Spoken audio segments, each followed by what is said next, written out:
Chaque année, mes bien chers frères, nous sommes bien heureux de retrouver la secrète du 9e dimanche après la Pentecôte. Si vous voulez bien, nous allons la méditer ensemble. Nous demanderons tout d'abord une grâce de Dieu, c'est-à-dire un don gratuit sans aucun mérite de notre part. Donnez-nous, Seigneur, de fréquenter dignement vos saints mystères. Donnez-nous, Seigneur, de fréquenter dignement vos saints mystères. Les saints mystères, c'est un des noms de l'Eucharistie. Les prêtres orientaux, catholiques ou orthodoxes, ne disent pas qu'ils vont célébrer la messe, ils disent qu'ils vont célébrer les saints mystères. Cette expression est magnifique. L'Eucharistie, la messe, sont vraiment de saints mystères. Ils sont toujours plus grands que tout ce que nous pouvons en comprendre, en saisir, en dire. D'où l'importance de la liturgie, des gestes, des symboles, du sens du sacré et du mystère qui s'en dégage, car il s'agit de s'approcher dans la foi de quelque chose qui nous dépasse, mais dont nous pouvons et nous devons comprendre certains aspects avec notre intelligence. Fréquenter dignement les saints mystères est une grâce à demander et à recevoir, car nous pouvons malheureusement nous habituer, au mauvais sens du terme, à la célébration de la messe, et spécialement nous les prêtres. C'est pourquoi Sainte Mère Teresa de Calcutta a dit à un prêtre « Célèbre cette messe comme si c'était ta première messe, ta dernière messe, ton unique messe. » C'est cela, fréquenter dignement l'Eucharistie. Il en est de même pour chacune de nos saintes communions, que nous soyons laïcs ou clercs. Pour bannir la routine, sans tomber dans le jansénisme qui nous déclare toujours incapables de communier, il faut se dire « communie à cette messe comme si c'était ta première communion, ta dernière communion, ton unique communion. » Voilà comment nous fréquenterions dignement l'Eucharistie. C'est la grâce que nous demandons dans la secrète d'aujourd'hui. Il faut la demander parce qu'elle est juste, bonne et légitime. Mais la secrète nous donne aussi le motif de cette demande. Quia, parce que. Alors je la cite d'abord en latin parce que le latin est très concis et puissant.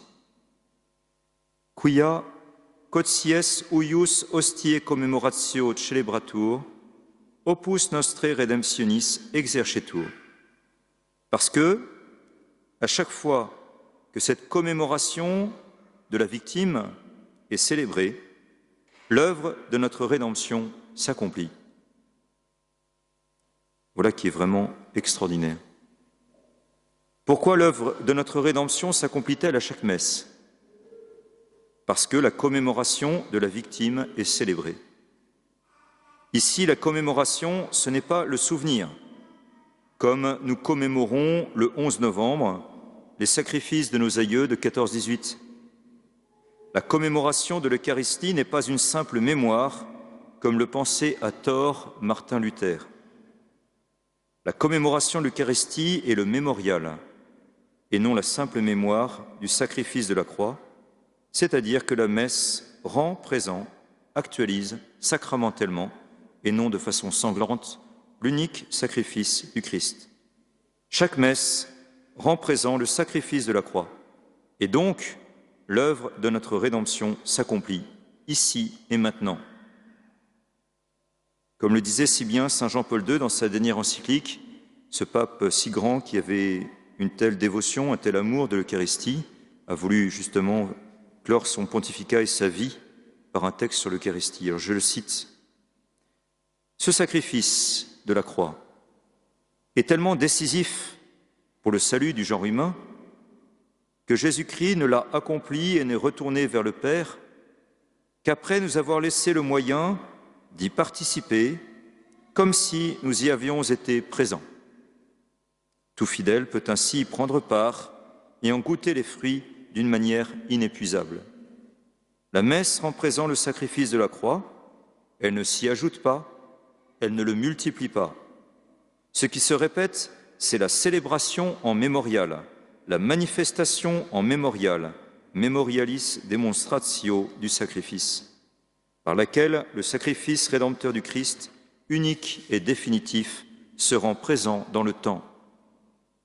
La nature sacrificielle du mystère eucharistique ne peut donc se comprendre comme quelque chose qui subsiste en soi, indépendamment de la croix, ou en référence seulement indirecte au sacrifice de la croix.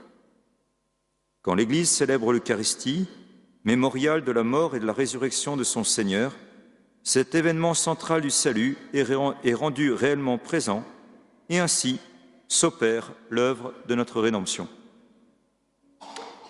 Vous venez de l'entendre, saint Jean-Paul II a cité la secrète du 9e dimanche après la Pentecôte pour expliquer la nature sacrificielle de l'Eucharistie. Vous le voyez, la Sainte Messe est tellement un saint mystère qu'il nous faut demander la grâce d'y participer, de la fréquenter qu'avec dignité, qu'avec les dispositions intérieures nécessaires que sont la foi, l'espérance et la charité.